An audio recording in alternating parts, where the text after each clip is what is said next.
All right, moving on. Well, the big news of the day is the GST reform announced by the Finance Minister today and set to come into effect from the 22nd of September. There will now only be two GST slabs of 5% and 18% and a special 40% tax rate for sin and super luxury goods. Let us take a deeper look at some of the items that will be affected by this change. And then, of course, we will also talk about this with our guest. Joining us on the program at this point in time is Dr. Ajay Dua, former Commerce Secretary, Kashish Gupta, economist, also with us on the broadcast. Dr. Dua, I'll begin with you. Well, first up, this is something, sir, that has been anticipated since a very, very long time, and now it's finally here. The opposition is crying that it's too little, too soon, too little, and it's too late. What is your, assessment here, sir? This has been done. This is likely to increase, consumption and directly benefit the economy, which was as is likely to be hit in light of the Trump tariffs, sir. Thank you, Vinay. I think the move of the GST reform is most welcome. We have had 8 years of the GST regime in the country. It had come in July 2017, and it was a revolutionary step in as far as a federal setup was concerned. The states had willingly given up their power to constitutional power to tax goods and opted for a uniform rate throughout the country, though they had a discretion and they were implementing it for 60 years till then, or 70 years till then, from 1947 onwards. I think 8 years is a good enough time to have an experience, the first shot at a uniform common market in the country. And it showed that it is possible to do it, and that we managed to survive that first 8 years of it. There may not have been an appreciable increase in the GDP, in the tax GDP ratio. Marginal there was, but that it is possible for the state, for the benefit of the citizens, for states of different political colors and the center to combine. And I think having done that, now we move to a next step, as the Prime Minister announced on the 15th of August from the Red Fort, that before Deepavali, we will have yet another revision, which will give full relief, a lot of relief to the man in the street. And this is exactly what the GST Council, by meeting yesterday, and yesterday's meeting wasn't a shot in the pan. Groups of ministers have been meeting for over a year. As the finance minister yesterday said it late evening in her press conference, that she was being reminded for the last year and a half by the Prime Minister, saying, "Ma'am, when are you bringing the GST reforms?" She said it on the television. So this was not a flash in the pan, I'm repeating it, and it's a job well done. And I would congratulate the government and the finance ministers of all states, because it turned out to be, whatever the newspapers or media may have said, a unanimous decision to go in for just 2 slabs instead of 4 slabs earlier, 5 and 18%, and the 90% of the goods which were earlier in the lower slab up to 15%, they have come down to at least those which were up to 12%, they have been merged brought down to 5%, and that is 99% of the items, and 90% of the items which are in 28% or the 15% now stand in the 18% time zone, slab zone. And yet the finance minister and her team were so confident. They said, despite the rationalization, despite the lowering of the rate, the overall income, revenue from the tax would increase, not come down, though the anticipated everybody said if the rates come down so much, won't it lead to kind of states losing the money, center losing it? No, it was made clear that we are expecting from 28% certain items going up to into the 40%. 40% is not a slab, that's a special rate. That we were, by putting certain items in the 40% zone, we expect to make good 45,000 crores of the total loss being total less revenue being anticipated of 93,000, and only 48,000 would be the lesser would be the reduced income from GST, and that the budget of the Union of India is strong enough to be able to take care of this 48,000 crores, which even if it has to be paid to the states, though so far there is no commitment. Yesterday there was no commitment on it at all, that it is not going to be unbearable for the union government. Having given the scheme of things, I'd just like to say its impact is going to be extremely positive. A State Bank of India report had anticipated, and which has been corroborated yesterday, that about 2 trillion rupees, that means 2 lakh crore rupees, is the increase in household expenditure which is expected to occur with this reduction and rationalization of the rates. And this is compared to 61%. Today, the household expenditure in India, Vineet, is 61% of the GDP. To that, if 2 trillion rupees are added as expenditure, 8% more. 61 could become 69. It will take a little time, but it's going to start. And what does 8% of more household expenditure mean? It will get reflected, one, more income in the hands of the people who need it. And they are the people we need who have a high propensity to spend. And in economics, we call it high propensity to consume. And that is, they are going to spend it, most of it. So it gets reflected in higher cycle of GDP, of production, consumption, production, GDP growth, etc.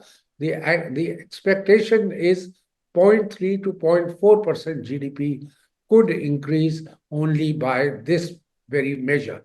To make sure that we get the benefit of it during the current year, the GST Council, though the Prime Minister had hoped that it will happen by the 20th of October when the Deepavali is this year, they have advanced it and said by the first day of the fast, the Navratras, on 22nd of September itself will take off.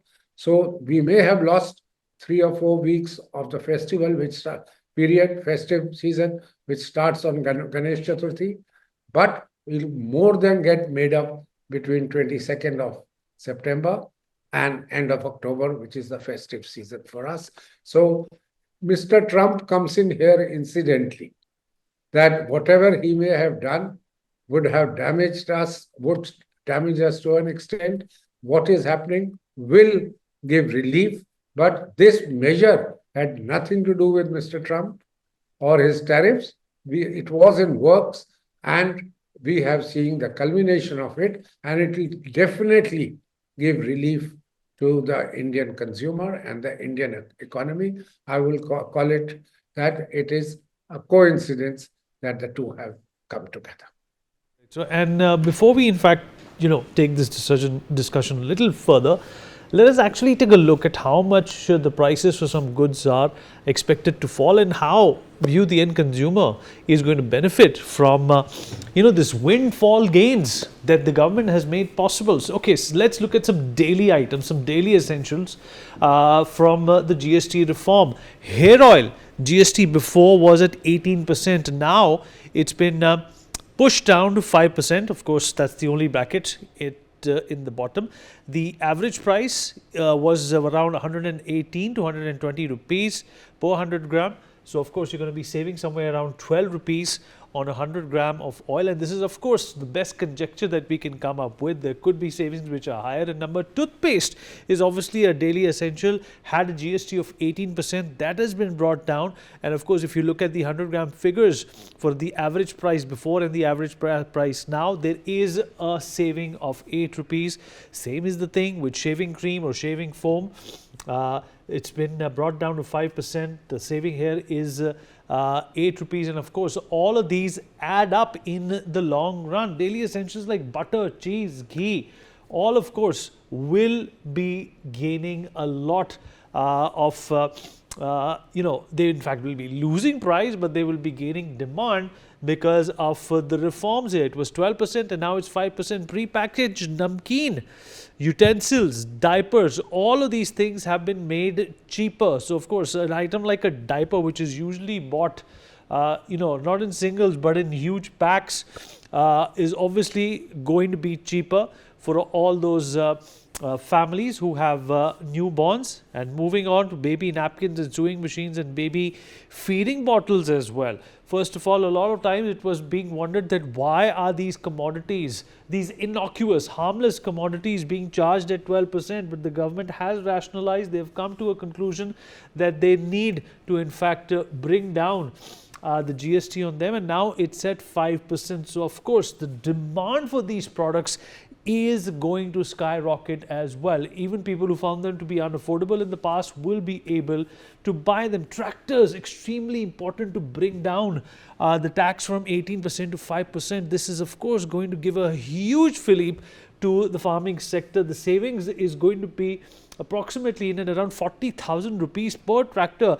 Drip irrigation systems, combined harvester machines, all of them are now in the 5% bracket. And look at the savings, around 1.5 lakh for a combined harvester machine, which is used very sporadically, very commonly in the farming sector. All of these reforms, of course, making your pocket fatter.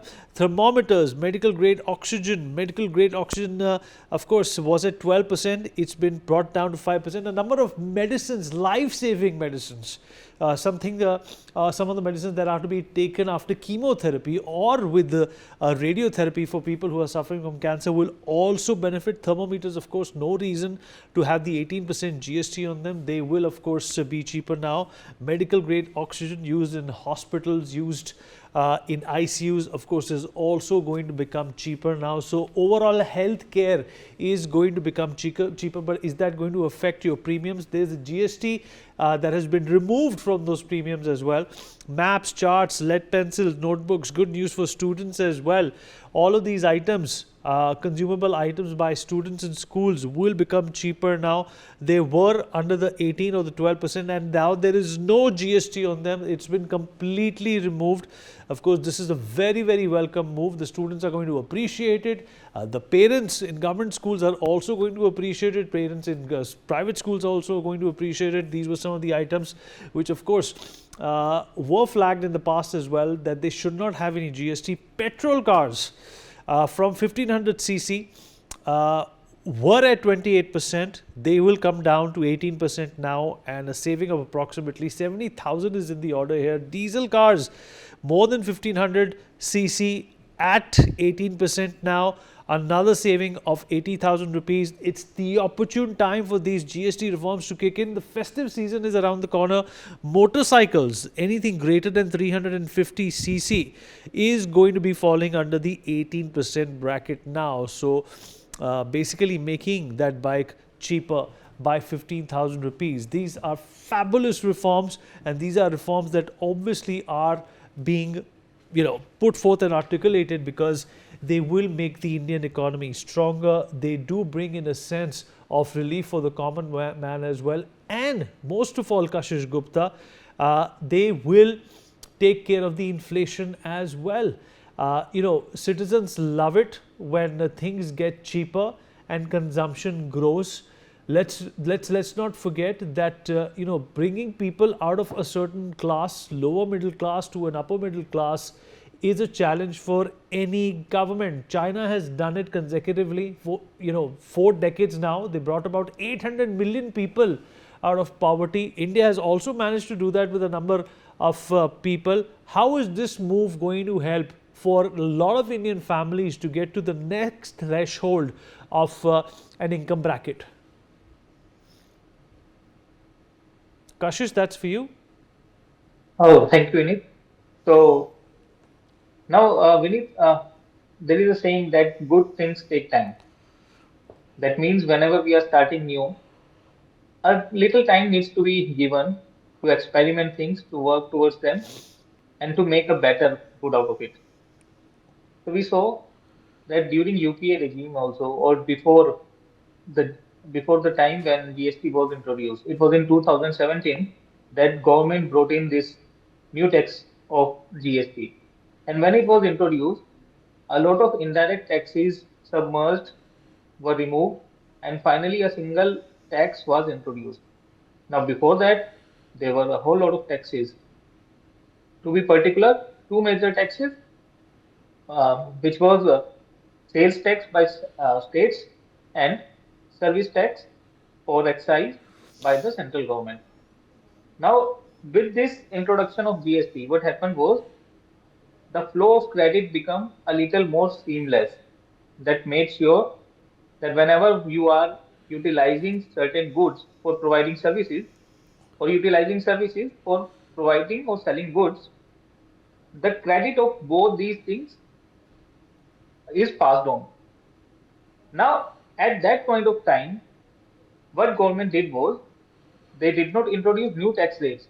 What they did was they calculated how much approximate tax people are already paying on it and then simply drafted into GST. Say, for insurance, we were paying 15% service tax, and then there were other indirect taxes which were being paid. So government brought it into 18% tax rate. Now, after 8 years of GST, what government did was slowly and gradually. So, where are the potential areas wherein they can directly benefit the lower middle class, or the general public at large?